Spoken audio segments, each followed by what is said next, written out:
Welcome मेरी Hindi channel में नमिता विश्वास। आज 9 कक्षा का द्वितीय पाठ कहानी का शीर्षक लाशा की ओर कहानी को पठन कर रहा हूँ। इस कहानी का लेखक कौन है? राहुल संस्कृतियान ने। तो सबसे पहले राहुल संस्कृतियान ने कौन है?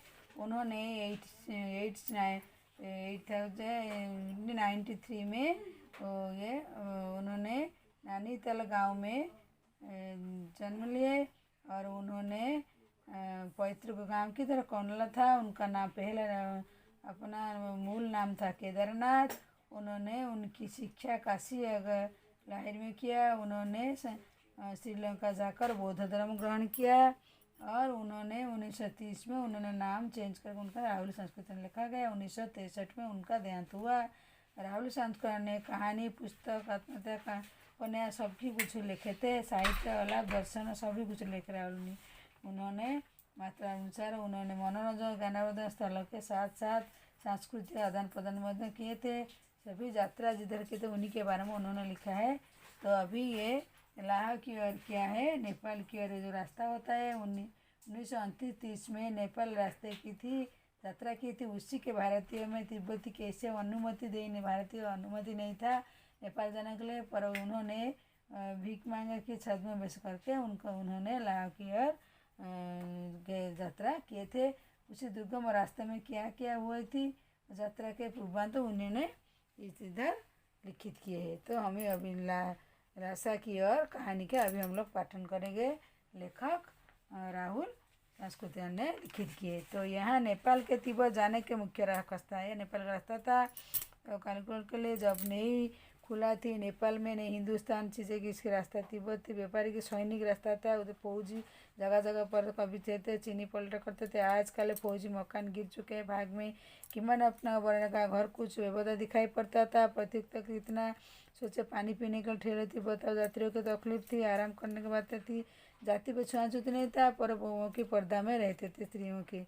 तो बिल्कुल घर पर मित्र भी जाने नहीं देते थे।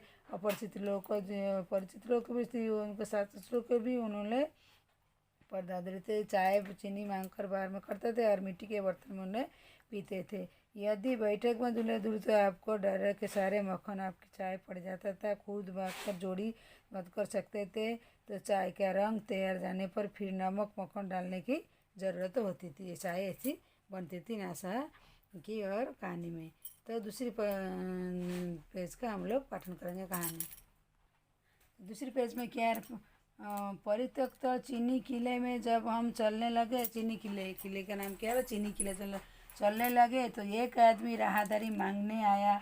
हमको जो दोनों चीट उसे दे दी। शायद उसी दिन थोड़ा पहले का आखिर में पहुंच गए। यहाँ भी सुमति जय पहचान आदमी ने बकल उन्होंने अच्छी जगह मिली।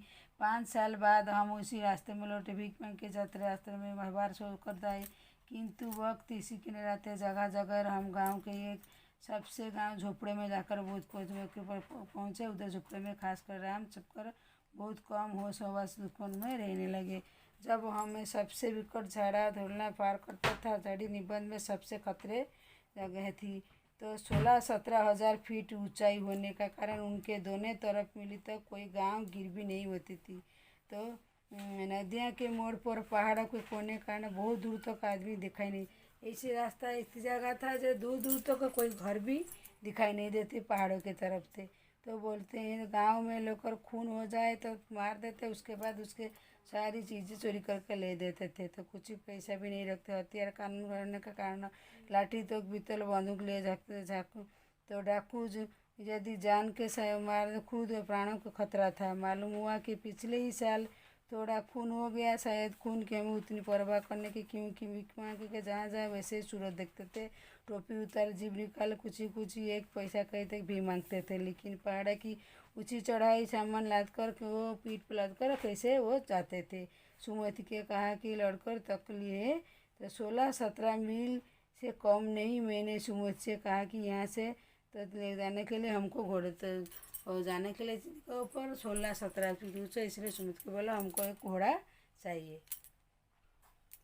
तो कर लो सामान के। तो दूसरे दिन हम घोड़े पर सवार होकर कौन लेखक और उनके साथ सुमित छोड़े पेड़ के नीचे दोपहर वक्त में दौड़े ऊपर पहुँचे। समुद्र तो 17-18 फीट था।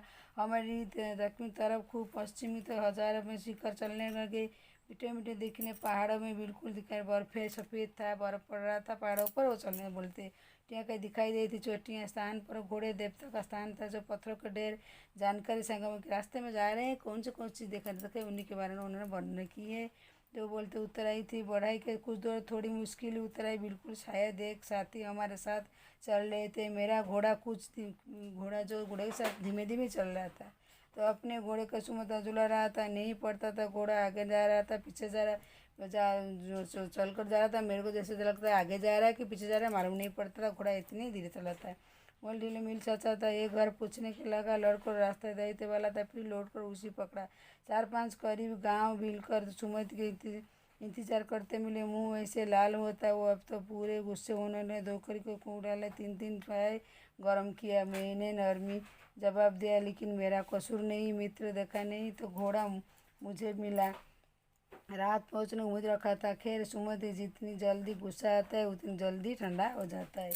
तो लड़कर अच्छी जगह पर ठहर लगे, यहाँ उनके अच्छे जगमान था। तो दूसरी पेज में थे। पहले जान चुनू चाय का रात को गरम कर चुकता था। अब हम पेड़ी के विशाल मैदान के पहाड़ों के टापू मालूम था रहता था, जिसमें दूर छोटी पहाड़ी मैदान का दिखाई पड़ती थी। उसी पहाड़ी का नाम थी कि समाधि। आसपास गांव की सुमति कितने जान कपड़े के पलती पलती गंडे ख़त्म सकती थी, क्योंकि बोध गया लाए कपड़े ख़त्म, किसी कपड़े बोध गया गंडा बना लेते गंडे। अपने गोदा पास जाना चाहते थे। मैंने सोचा हफ्ता भर उधर लगा। मैंने उनसे कहा, जिस गांव में उतरना उससे पहले के घाट पे आसपास गांव के जाओ, इसके लिए तुले पहुँच कर रुपये देना। सुमति स्वीकार किया। दूसरे दिन हमने भाग्य दूसरी कोशिश, लेकिन कोई ना मिला।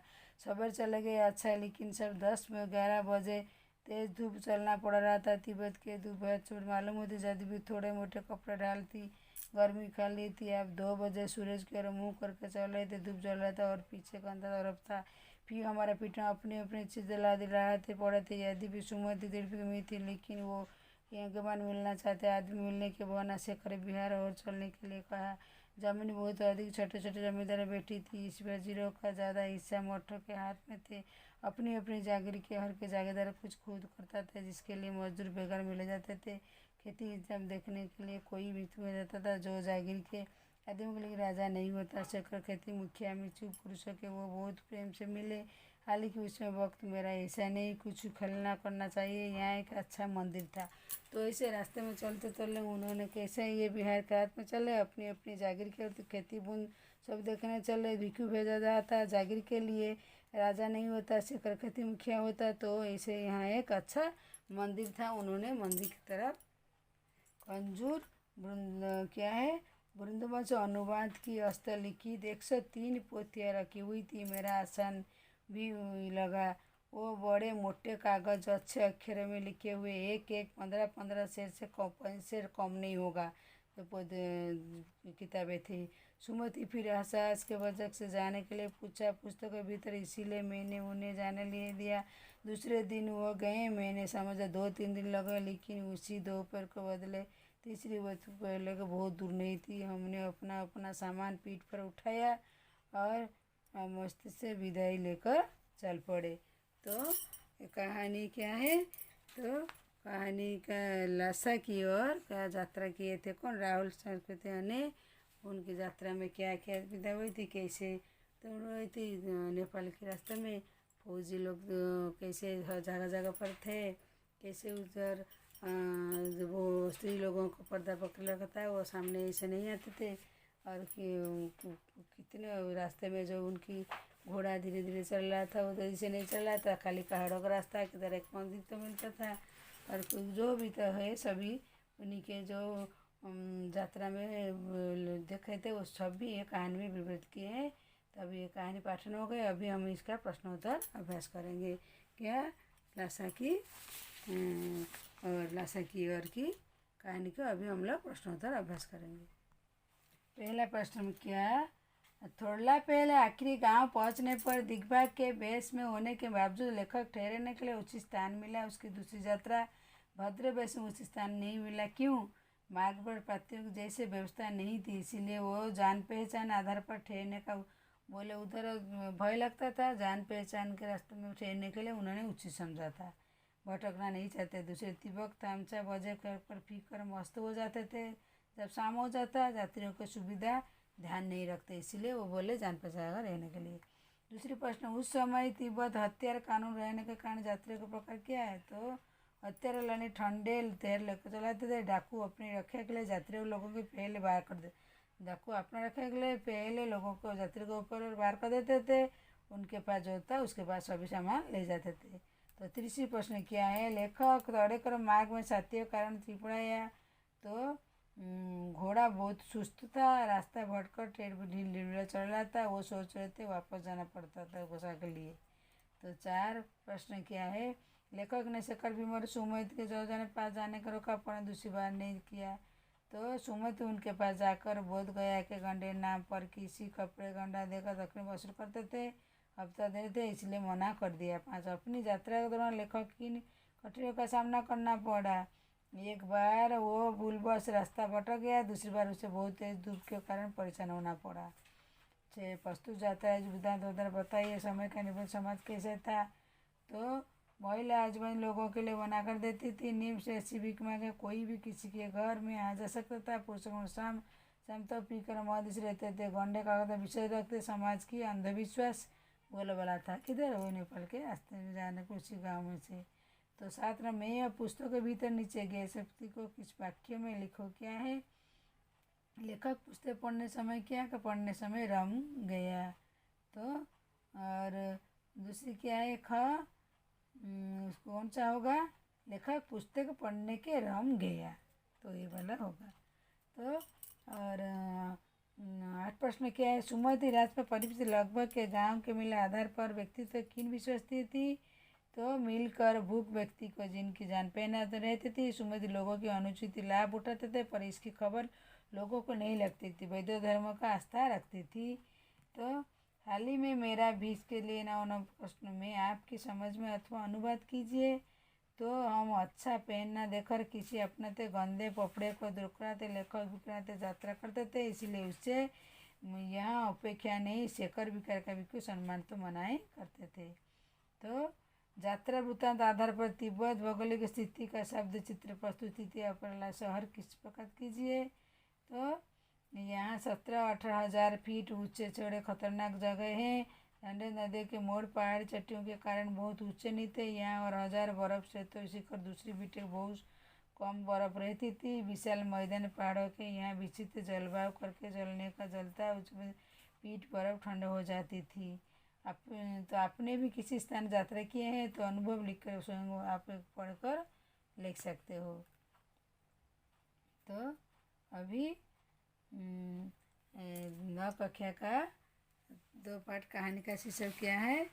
लाशा की और वो कहानी और उसका प्रश्नोत्तर मैंने पढ़ ली। और दूसरी वीडियो में मैं आपसे आज के लिए बस द्वितीय पाठ का प्रश्नोत्तर और पढ़ाई संपन्न हुई।